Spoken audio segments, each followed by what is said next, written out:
Alors, Madame Tauziat, sachez quand même que je m'y retrouve bien dans tout ce que vous dites.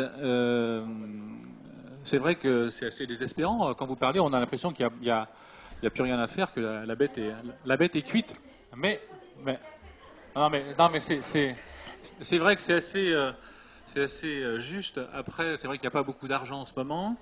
Voilà, mais en même temps, c'est peut-être essentiel, c'est d'essayer de faire quelque chose à chaque fois qu'on peut. C'est ce qui fait parfois la différence.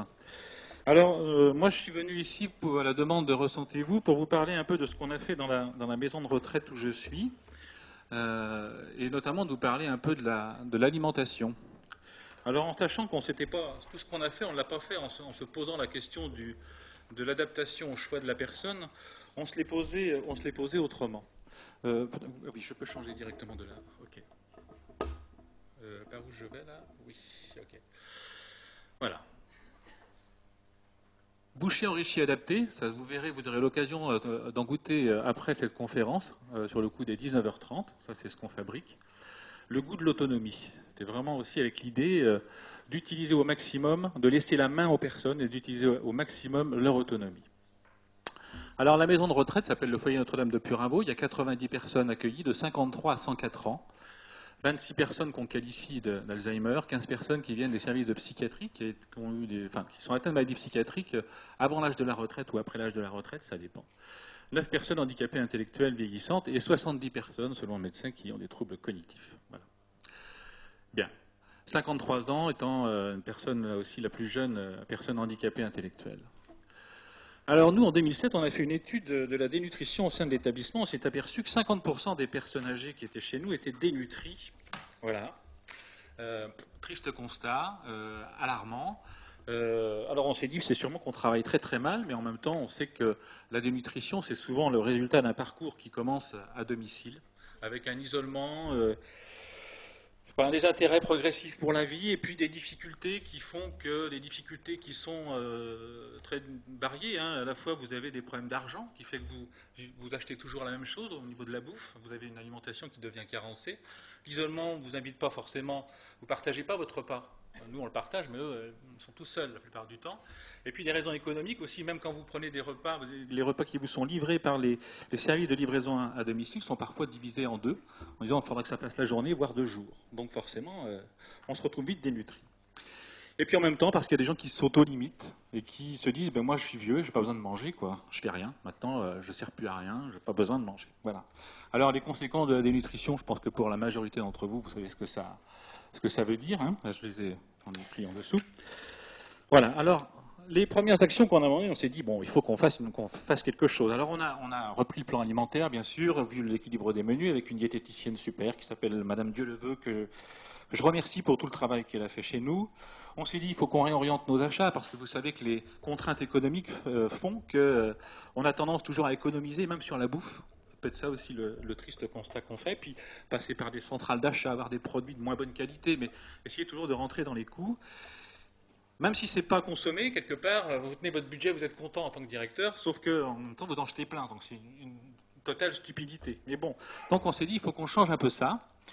Accompagner un repas, parce qu'accompagner les gens à manger dans l'EHPAD, ça demande malgré tout d'être revu. On a fait une formation pour ça. On se dit attention, vous avez peut-être vu ça dans les maisons de retraite, mais des personnes âgées qui sont comme ça, pendant que deux soignants sont en train de parler avec une cuillère à la main comme ça, et donc vous avez la personne qui suit comme ça, qui essaie d'attraper la bouffe et qui n'y arrive pas. Bon, donc il faut vraiment réexpliquer toutes ces choses très très simples, mais qui sont fondamentales pour que les gens puissent, à un moment donné, s'alimenter mieux. Voilà. Et puis retracer le parcours individuel de chaque résident, à la fois à son domicile, mais aussi s'intéresser peut-être à des causes organiques de la dénutrition.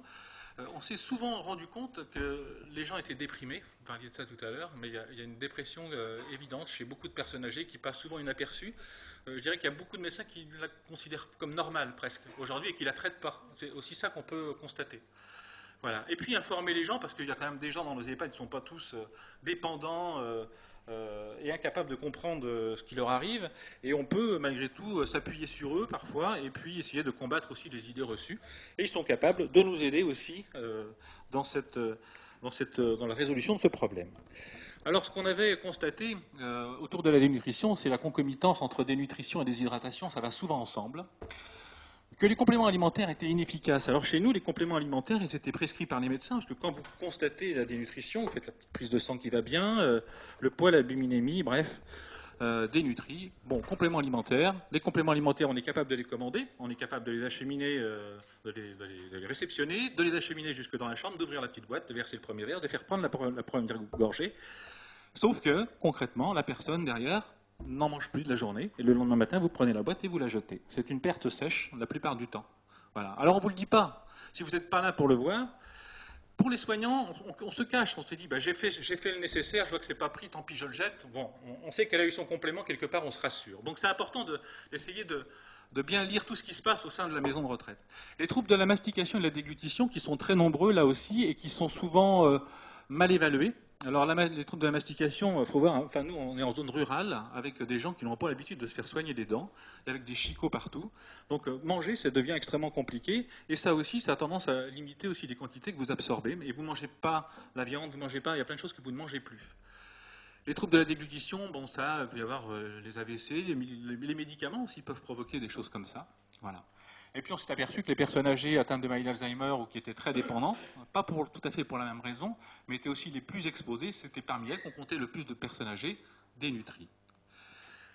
Enfin, contrairement à ce qu'on peut toujours dire que le repas c'est un moment important dans la vie des personnes âgées, on s'aperçoit que c'était une contrainte pour la majorité d'entre elles et une contrainte pour la majorité des soignants. Quand on contractualise à l'entrée d'une personne, je dirais, on signe le contrat de séjour, quelque part on signe l'heure des repas, c'est aussi ça. Et le repas est toujours, pour des raisons de temps, parce qu'on est toujours dans cette gestion du temps, c'est de dire ça commence à midi et ça finit à 1h moins le quart, il faut que tout soit bâché en 3 quarts d'heure. Bon, ça correspond très très mal au rythme d'une personne âgée. Voilà. Et puis pour les soignants, se dire, on a 3 quarts d'heure pour faire bouffer les gens, et s'ils ne bouffent pas là, ils ne boufferont pas avant ce soir. Donc c'est hyper angoissant pour tout le monde, et ça fait de ce moment un moment qui au contraire était très tendu. Voilà. Et les heures de repas pas toujours adaptées. Vous savez, vous êtes en train de regarder votre émission favorite, mais non, il faut aller bouffer, c'est l'heure. Et donc forcément, on arrête ce qu'on est en train de faire et on va bouffer. Voilà. Manger ou ne pas manger, vous disiez tout à l'heure un peu les effets peut-être d'une institutionnalisation non choisie. Ce dont on s'aperçoit, c'est que manger ou pas manger, même quand vous êtes très dépendant, vous pouvez encore fermer la bouche, et c'est encore vous qui décidez de ce qui va se passer. Vous pouvez même décider de votre mort comme ça. Et on l'a vu parfois, des gens qui finalement vont très très loin avec ça. Alors, voilà, là c'est pour imager un peu, voyez ce que vous voyez dans les EHPAD. Alors ça c'est le fameux mixé et servi encore un peu ici et là. Mais pas partout, parce que je vois qu'il y a plein d'établissements qui sont aussi en train de faire des choses. Et puis vous voyez, voilà, un peu ce qu'on propose aux gens, mixé, voilà, c'est avec les grands bavoirs, ce qu'on a chez nous, hein, ce qu'on avait chez nous, et qu'on a encore parfois de temps en temps, parce que, pas se leurrer, hein, des fois ça... Voilà. Alors, on s'est dit, il faut qu'on se redonne un petit peu quelques objectifs. Utiliser l'autonomie restante, on sait que pour les personnes, être aidé à manger, c'est hyper compliqué. Et franchement, en termes d'estime de soi, c'est pas forcément ça. Voilà. Et on se dit, c'est dommage, on a des gens qui finalement pourraient encore faire quelque chose, mais on ne l'utilise pas. C'est plus facile d'aider, de prendre la fourchette et de donner la main. S'adapter au rythme de la personne accompagnée, on se rend compte, plus ça va, plus les gens qui arrivent sont très dépendants. Les personnes atteintes de la maladie d'Alzheimer, aujourd'hui, leur dire c'est midi l'heure du repas, ça n'a aucune réalité sensorielle. Donc il faut bien s'adapter à ça. Et ça, c'est absolument indispensable. S'adapter non seulement à l'heure, mais s'adapter au temps qu'il faut pour manger. On ne peut pas imposer 3 quarts d'heure de repas à une personne atteinte de maladie d'Alzheimer. Alors vous avez des gens qui on peut avoir tendance à bourrer, ou au contraire à laisser... Ben non, elle n'a pas mangé, elle ne veut pas manger. C'est un peu ce qu'on dit. Ce n'est pas qu'elle refuse de manger, c'est que ce qu'on propose est inadapté. Mais, encore une fois, nos établissements ne sont pas souples. Et du coup, c'est comment est-ce qu'on fait pour apporter, pour laisser, je dirais, un peu de choix et ouvrir des possibles, le champ des possibles. Répondre aux attentes, mais également aux besoins. Parce qu'on peut aussi se dire, être plein de bons sentiments et se dire, après tout, il faut faire plaisir. Mais moi, si je veux faire plaisir aux gens qui sont chez nous, le problème, c'est que je leur fais bouffer des patates, et puis c'est tout. Et ils seront contents. Mais le but, quand même, non, mais je dis ça avec un peu de pédanterie. Je pense qu'on peut essayer de faire plaisir, et c'est important de faire plaisir parce que c'est souvent avec le plaisir qu'on arrive finalement à leur faire retrouver le goût de vivre encore quelque chose de positif dans l'EHPAD. Mais le plaisir, ce n'est pas suffisant. Il faut malgré tout qu'on essaie de répondre aux besoins et qu'on essaie aussi de les faire sortir de la dénutrition parce qu'on sait que la dénutrition, notamment, enfin pour nous, ça semble essentiel, se dire, dénutri, vous avez votre périmètre de marche qui est tout petit, vous avez moins envie, vous avez moins d'énergie, vous êtes moins tourné vers les autres. Voilà. Donc c'était se dire, apporter du plaisir, mais aussi répondre aux besoins.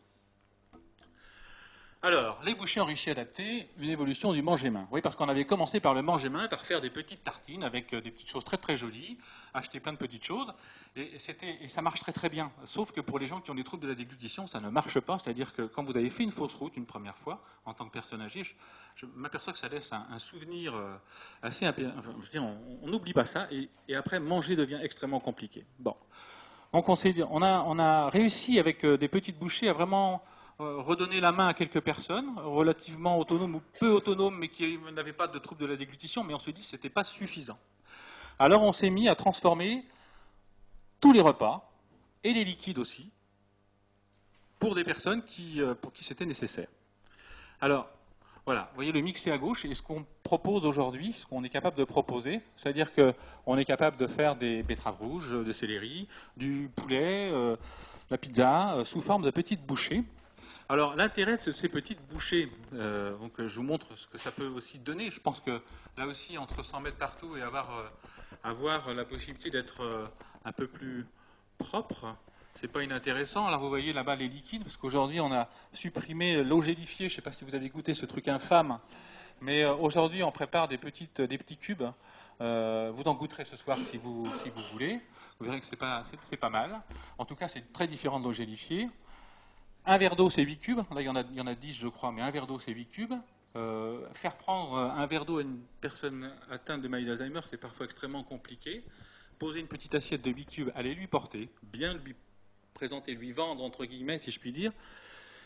Un petit temps de rencontre supplémentaire, on pose l'assiette, la personne, spontanément, garde ce réflexe de porter à la bouche, et souvent, ça se passe très très bien. Voilà.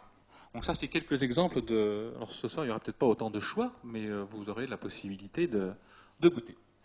Alors, les objectifs qu'on a atteints avec les bouchées enrichies, c'est la prise manuelle des aliments, c'est-à-dire qu'on n'est pas là pour encourager la régression, on laisse systématiquement découvert à côté de l'assiette, mais en même temps, on se dit qu'il faut que les gens soient libres de pouvoir prendre à la main.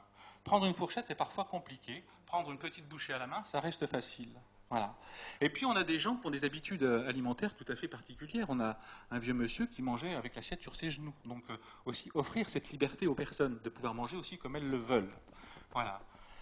La prise alimentaire hydrique, malgré les troubles de la mastication et de la déglutition, donc ça veut dire que là on adapte à chaque fois la texture pour qu'il n'y ait pas de fausse route. Alors c'est un exercice un peu compliqué, il y a des recettes qui doivent encore être améliorées, mais sur les 200 recettes qu'on doit avoir aujourd'hui, voilà, on a fait des progrès pour beaucoup de recettes, mais il y a encore des choses à travailler. Mais on continue à travailler d'ailleurs, il y a les apports nutritifs suffisants pour des petites quantités absorbées, c'est-à-dire qu'on enrichit systématiquement l'alimentation. C'est-à-dire que quand vous prenez du potage à Puravo, parce que c'est le nom de la maison, ben, le potage est enrichi et toute la nourriture est systématiquement enrichie. Parce qu'on sait que présenter si on veut répondre aux grammages qui sont préconisés pour les personnes âgées, présenter une assiette comme ça qui comporte tout ça, c'est extrêmement anxiogène pour les personnes, c'est beaucoup en quantité. Donc pour nous, l'idée c'était de se dire, c'est pas qu'on veut rogner sur la bouffe, c'est de se dire qu'il faut que ce qui est dans l'assiette soit mangé. Et donc, on essaie de se dire, il faut qu'on concentre les apports dans des petites quantités à absorber. Donc pour vous donner un exemple, avec 6 bouchées d'entrée, de plats de résistance et de dessert, vous avez déjà des apports, enfin je pourrais vous dire, je crois que c'est 600 et quelques... donc c'est déjà assez intéressant. Voilà.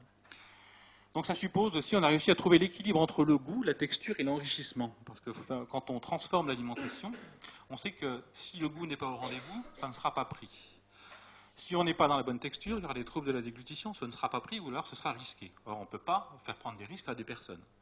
Et l'enrichissement, ça peut avoir tendance à transformer le goût. Donc c'est un exercice un peu compliqué, mais un exercice très intéressant, d'abord extrêmement valorisant pour les cuisiniers, et puis surtout, ça a été une espèce de jeu aussi pour les personnes.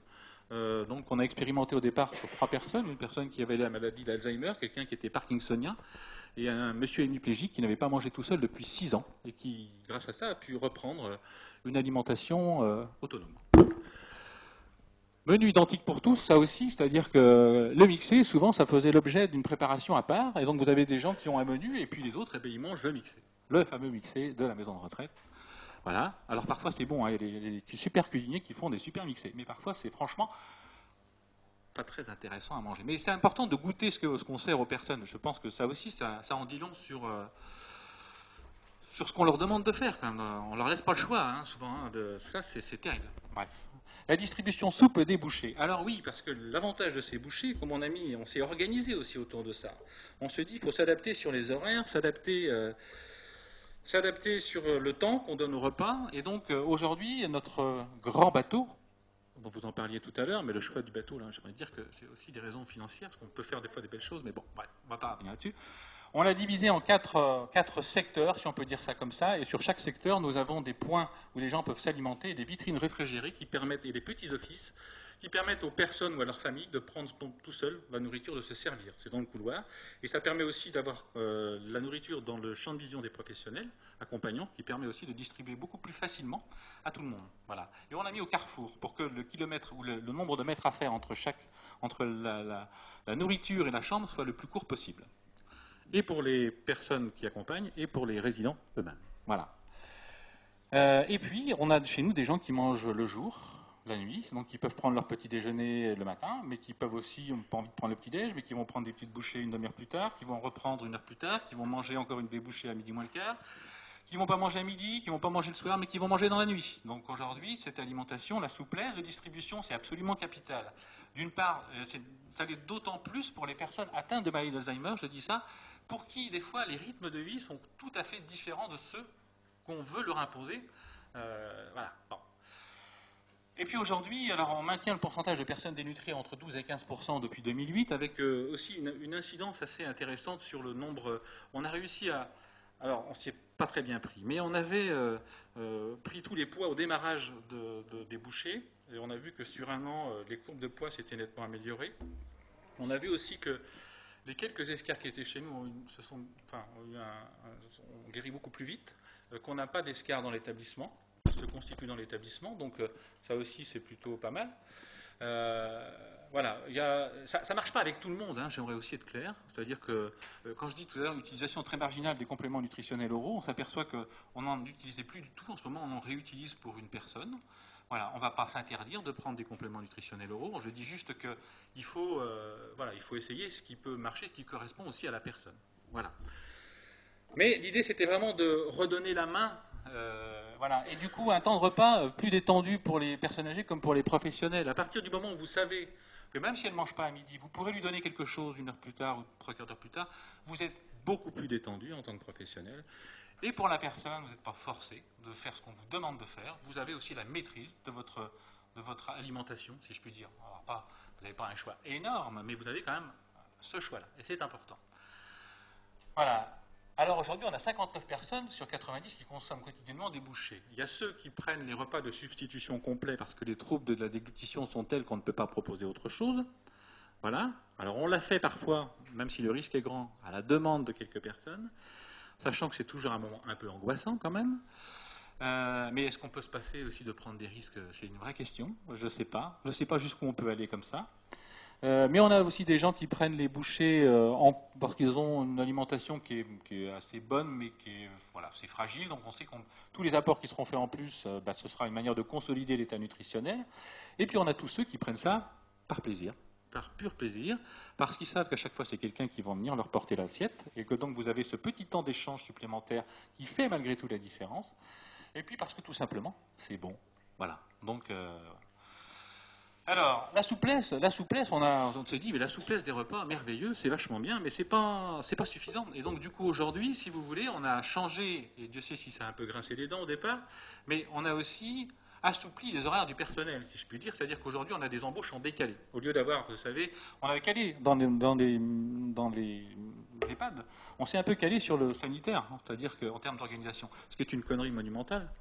Je dis ça comme ça, je ne sais pas si tout le monde partage mon avis, mais je pense que c'est une connerie. Et donc, du coup, on a aujourd'hui des gens qui commencent à 7h, d'autres à 7h30, d'autres à 8h, d'autres à 8h30, voilà. Et chacun, on a des gens qui sont un peu en coupé. Pour être en mesure de proposer, par exemple, la toilette, si vous voulez venir bouffer en chemise de nuit, vous venez bouffer en chemise de nuit à midi. Pas très grave, il faut être prêt à l'accepter, mais voilà, c'est tout. Et par contre, si vous voulez votre toilette à 2h l'après-midi, il faut être en capacité de pouvoir l'accompagner. Donc, il faut du monde aussi disponible. Je ne vous dis pas que c'est facile à faire passer, tout ça. Mais à partir du moment où on essaie de se centrer sur le besoin des personnes et sur ce qu'attendent les personnes, je pense que tout le monde est prêt à négocier et à discuter de ça. Voilà. Et que les professionnels sont souvent des gens qui se rendent bien compte de ce qui est nécessaire. Ils ne sont pas opposants. Voilà. Donc Ça aussi, enfin, je pense que on a pris ça par ce petit bout-là. Je pense qu'on aurait par l'alimentation. Si on l'avait pris par l'incontinence, je pense qu'on serait arrivé peut-être au même résultat. L'idée, c'est de se dire qu'est-ce que je peux faire pour assouplir finalement cette organisation, cette institution, voilà, et l'adapter aux personnes, faire en sorte que ce soit le moins pénible et le moins contraignant pour les personnes.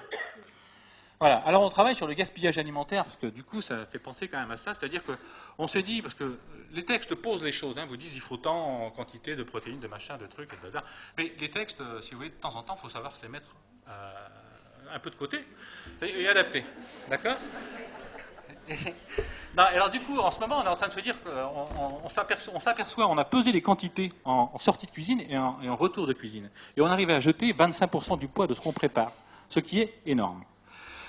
Alors on se dit, vous voyez, par exemple, quand on propose du poulet, on propose la cuisse et le haut de cuisse. Et on sait que systématiquement, il leur revient la moitié. Soit le haut de cuisse, soit la cuisse. Donc on se dit, c'est stupide. Alors du coup, on essaie de se dire, on va proposer une cuisse de bonne qualité, travailler sur la qualité de la cuisse, et puis proposer des petites bouchées enrichies à côté, en plus des légumes, et proposer comme ça des choix un peu différents, et se dire, là encore une fois, c'est proposer un choix, si je puis dire, et puis en même temps, remplir les objectifs qu'on se fixe. Voilà. Et enfin, la fierté du travail collectif, parce qu'on en a fait un petit livre qui s'appelle Les bouchées enrichies, le goût de l'autonomie. Et franchement, ça a été un truc super pour les personnes. Alors, pour que ça marche quand même, je dis ça comme ça, c'est quelque chose qu'il faut soutenir en permanence. Avec un comité de pilotage élargi, des professionnels référents, donc là, il faut des gens qui s'impliquent beaucoup, des formations régulières, il faut tenir les gens aussi en haleine. Il y a un travail des cuisiniers, il faut être extrêmement rassurant vis-à-vis des cuisiniers, parce que pour eux, la crainte, c'est toujours la maîtrise du risque. Voilà. En sachant que depuis, on a mis en place une formation auquel se sont joints les cuisiniers de l'hôpital de Niort, par exemple, qui expérimentent, je crois, dans un ou deux services, cette chose-là, les bouchées, donc ça paraît être intéressant. Voilà, une organisation spécifique, trouver cette souplesse, s'organiser, ça passe aussi par les plannings. On a acheté du matériel, parce que mettre des offices en place, c'est aussi, à un moment donné, faire des choix. Alors, on a fait ça sur 5 ans, puisqu'on a démarré en 2007. On a investi sur des équipements à peu près 120 ou 130 000 euros. C'est de chariots, de machins, de choses un peu spécifiques. Mais on a démarré sans tout ce matériel, donc on s'est adapté progressivement. Et je le dis, si on fait ce choix en tant que directeur et avec l'équipe encadrante, ce choix, on est capable de... Voilà. Ensuite, il faut le mettre en œuvre, c'est tout. C'est avant tout une question de volonté. On n'a pas toutes les cartes en main, on n'a pas forcément le pognon, l'argent. On sait que de toute façon, il faut qu'on fasse 100, voilà, parce qu'il n'y en a pas, donc il n'y en a pas. Mais on peut faire des choses, voilà. Alors, vous dire, ce qui est très intéressant avec ces petites bouchées, c'est qu'on a expérimenté aussi avec l'APF, j'en profite pour dire ça, parce que c'est l'APF et l'ADAPI, donc dans des masses aussi, où il y a vraiment des difficultés aussi pour la prise alimentaire, chez des gens qui vivent à domicile, et puis avec l'APF, chez un monsieur qui avait une maladie qui s'appelle la maladie de Huntington, je pense que vous connaissez cette maladie, maladie compliquée, donc il mettait de la bouffe jusqu'au plafond, ce monsieur, et là du coup il retrouvait une vraie autonomie pour pouvoir manger, et un jeune garçon de 14 ans qui était myopathe, et qui qu'on a pu alimenter tout au long de la journée grâce aussi à la collaboration du collège, avec une reprise de poids, il y a eu vraiment quelque chose d'intéressant, voilà. Alors ça marche pas à tous les coups, je dis juste que c'est une initiative comme une autre. En tout cas, je pense que les personnes aujourd'hui chez nous, qu'elles soient résidentes ou qu'elles soient salariées, l'outil est un peu incontournable. Et de toute façon, on leur laisse pas le choix. Voilà.